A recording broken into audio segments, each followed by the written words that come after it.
Hi guys, welcome to my channel. If you're new to this channel, thanks so much for tuning in. Please subscribe and turn on your notification bell. Also like and share this video if you find it helpful.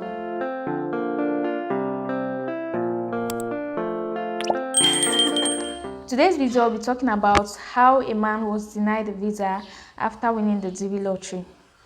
This should be as a lesson to everyone. There are so many reasons for one to be denied a visa after winning the DV lottery. And this is one of the reasons that you must take into consideration before going for the visa interview. I want to read a post that I saw somewhere and I would like to share it here with you because there are a lot of people who are searching on answers concerning the DV lottery. I'm sure this post or this video is going to help a lot of people to avoid this mistake. This was a very great mistake that should have been avoided, but because the person was not smart enough, he couldn't avoid this mistake. That's why we always say winning the DV lottery does not guarantee you moving to the US.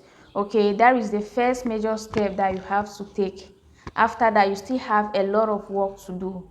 There are certain requirements that you must meet after winning the DV lottery for you to be granted a visa and move to the US. DV lottery is for everyone in eligible countries. Even those who don't have a qualification like high school, diploma, or the work experience can apply. It is free for everyone.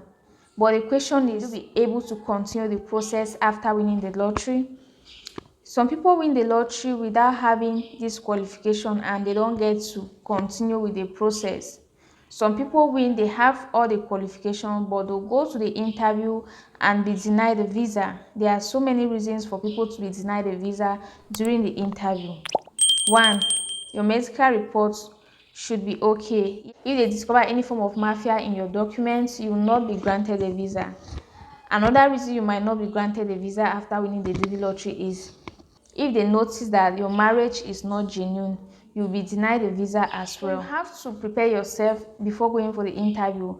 You know there are certain questions they have to ask you. Prepare yourself very well to be able to answer these questions. If you don't answer the questions well, even if you have your high school degree or your work experience, even if you have the other requirements and you fail to answer this question, you will not be granted a visa. Some interviewer will not grant you the visa. Try to search online, search the kind of questions, the possible questions that might be asked during the interview. Search how you can answer questions during the interview. This will help you prepare yourself. You can know what to expect when going for the interview. Now I'm going to read this post for you. What actually made the man to be denied the visa? So let me read a post that I saw. My neighbor's son was denied visa last week. It was just one single question that they asked him. His question was, how long have you been off school? He said, since 2013. And they said, what have you been doing since then? He said, nothing. So they said, how are you living? He said, by the help of his family members abroad.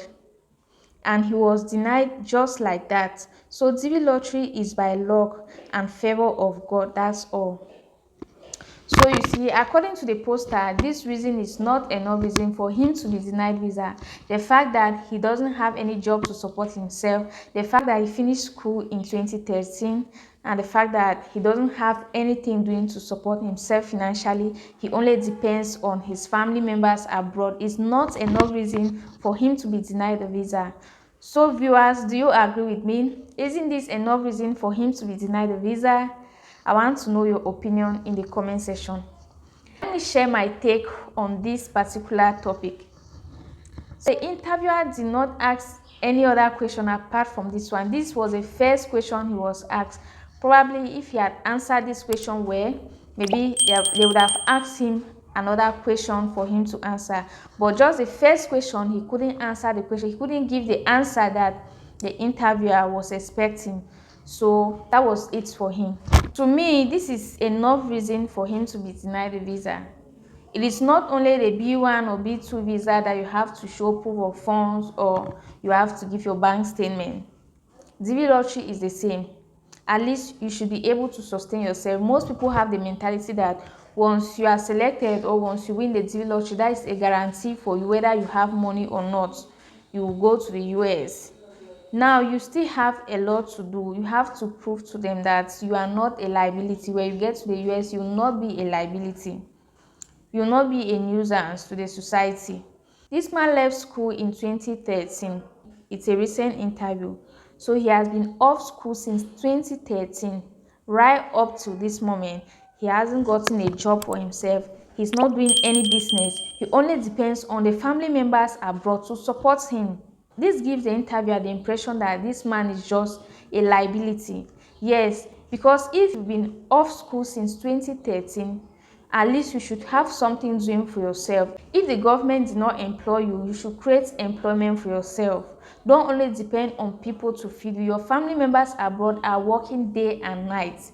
You know, there are a lot of Africans abroad who come online to cry how their family members back at home are milking them. They only call to request money. They don't care about their welfare. They don't care about how they are living. They only demand money. Each time they call, it's about money, money, money. They only complain about their problems. That is because these people don't want to work for themselves. They don't want to support themselves. They only depend on those people abroad to work and feed them. And you see some people have children, they will not work since they have family members abroad. They will keep calling them to send them money.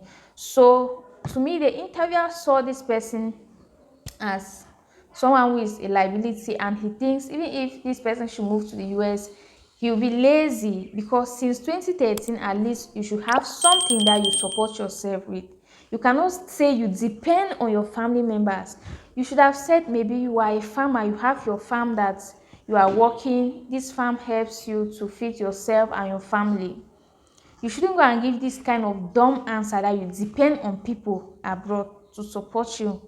This makes no sense. This absolutely makes no sense. So if you're going for your interview, try to be smart, because this person does not sound like a smart person to me. Because if you're a smart person, you know the kind of answers that will give you a red flag. You know the answers that when you give to the interviewer, this will be like a red flag. So try to know some answers. Try to be smart when answering some questions during the interview. You graduated in 2013, 2014, 2015. How many years you don't have anything doing? You only depend on family members, and you are an adult. You are old enough to fend for yourself. Even if family members are supporting you, you should have something doing that will sustain you. Don't only be a burden to them. So this is a very big red flag. I think this person is not smart enough. Yeah, the interviewer is fair enough to deny him the visa. It doesn't sound smart to me. We know in Africa there are no jobs, and because of the high rates of poverty, the inequality, uneven distribution of income, the low standards of living, people don't have money. But even if you don't have money, this has been for long. You left school for long. Give an answer that will convince the interviewer that you are not going to be a burden. You are a smart person. You are going to work hard. You should not give dumb answers that will just make you lose your chances. So this is it for this video. If you find this video helpful, don't forget to thumbs up, subscribe to my channel, share this video with others. I'll see you guys on my next video. Bye.